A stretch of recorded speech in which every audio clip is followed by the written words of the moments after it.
ভোটের প্রচারে ব্যস্ত সময় কাটছে প্রার্থীদের। শীর্ষ নেতাদের সফরের পাশাপাশি নিজ নিজ আসনে প্রচারণা চালাচ্ছেন তারা, দিচ্ছেন নানা প্রতিশ্রুতি। অন্যদিকে অভিযান চালাচ্ছে যৌথ বাহিনী।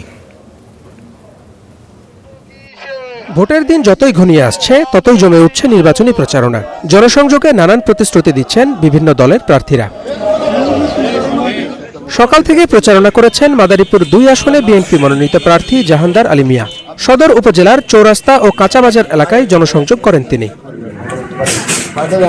ঝিনাইদহ ১ আসনে নিজের নির্বাচনী প্রচারে অংশ নিয়েছেন সাবেক অ্যাটর্নি জেনারেল মোহাম্মদ আসাদুজ্জামান।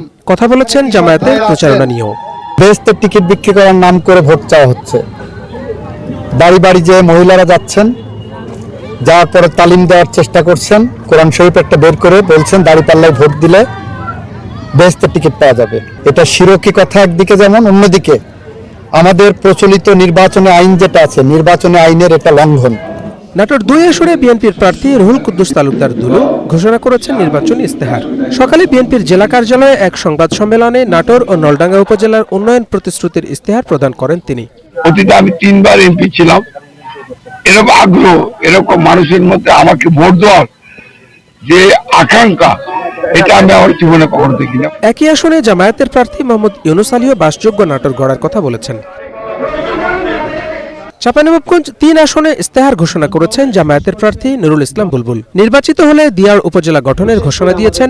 শহর ছেড়ে দূরে পদ্মার চরে গিয়ে আয়োজন করা হয় তার ইস্তেহার ঘোষণা। জনগণ যদি আমাদেরকে ভোট দেন, তাহলে আমরা ৩ মাসের মধ্যে চাঁপাইনবাবগঞ্জে আমরা স্বচ্ছ এবং সেবামূলক, জবাবদিহিমূলক একটা প্রশাসন আমরা গড়ে তুলব। এদিকে ভোট ঘিরে বিভিন্ন স্থানে স্ট্রাইকিং ফোর্স হিসেবে মাঠে নেমেছে বিজিবি। জোরদার করা হয়েছে নিরাপত্তা। Hasibur Rahman, star news.